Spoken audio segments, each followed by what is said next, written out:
Alors, la mission de la bibliothèque est d'abord symbolique.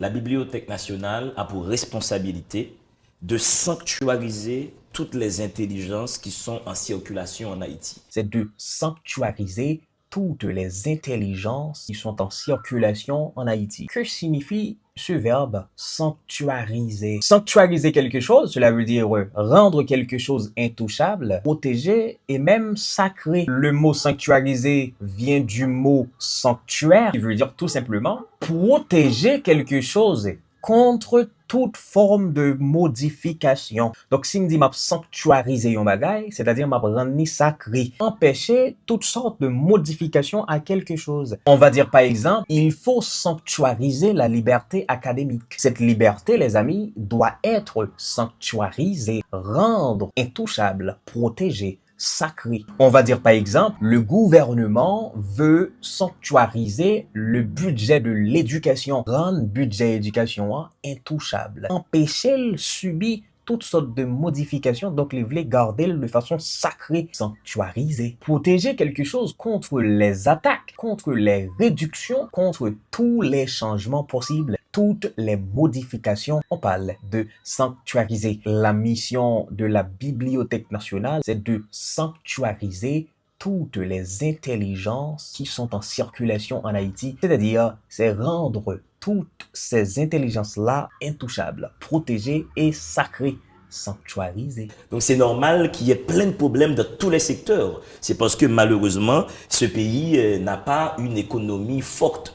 Et comme la Bibliothèque nationale est un élément dans un écosystème au sein duquel il n'y a pas beaucoup d'argent qui circule, donc la bibliothèque en pâtit aussi. Et beaucoup d'activités qu'on aurait souhaité faire, mais qui sont entre guillemets budgétivores. Budgétivore. Budgétivore veut dire coûter énormément d'argent. Coûter beaucoup d'argent. Budgétivore veut dire consommer beaucoup de budget. La décomposition. D'abord, nous avons budget. Vous voyez ce que veut dire budget. Ensuite, le mot vore, comme dans le carnivore, herbivore. C'est-à-dire, c'est quelque chose qui dévore le budget. Manger, bah, elle a mangé budget. C'est sous l'argent. Donc, bagay ça, les budgétivores. Par conséquent, ça coûte beaucoup d'argent. On va dire par exemple, ce projet est très budgétivore, c'est-à-dire ce projet coûte beaucoup d'argent. Cette réforme risque d'être trop budgétivore. Vous comprenez?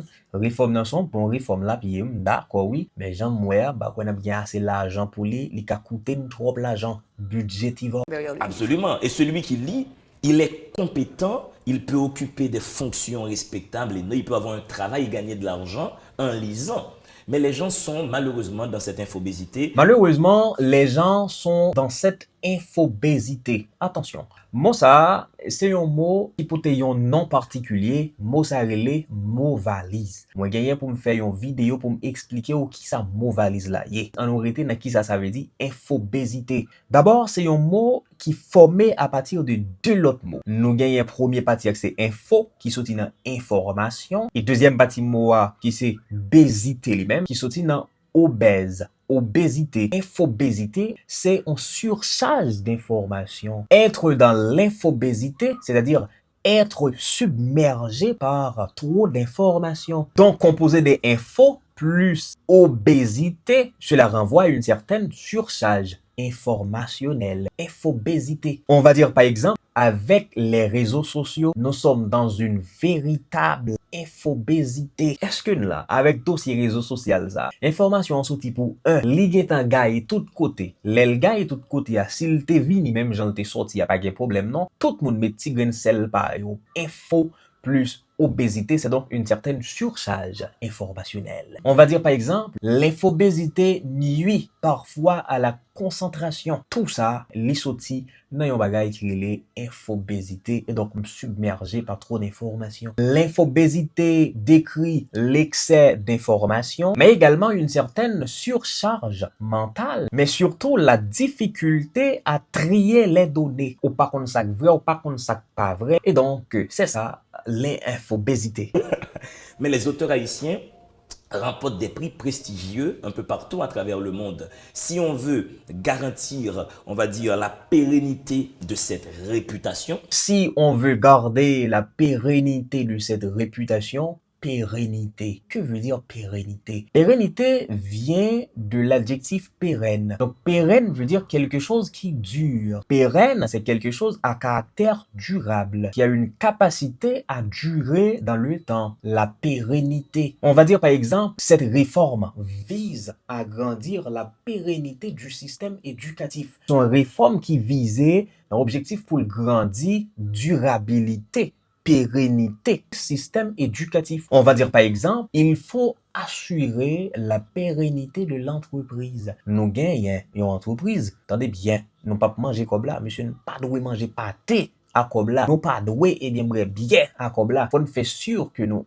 assurer durabilité, mais surtout la pérennité de cette dite entreprise. On va dire par exemple, la recherche garantit la pérennité du savoir. Si vous voulez savoir, l'île durable, l'île est pérenne, il faut qu'il y ait recherche parce que évidemment, la recherche garantit la pérennité du savoir. Dans ce contexte, la pérennité implique la durabilité, la pérennité implique la stabilité, mais surtout la continuité. C'était moi-même, Rems Forest, pour Ramdiem, remédier au mot des mots, nous là, pour nous remédier et pas jamais oublier. Ramdiem, c'est Carrefour, côté langue croisée, oui, et plus jamais, vous n'aurez peur de parler en public. Salut, Amaoui.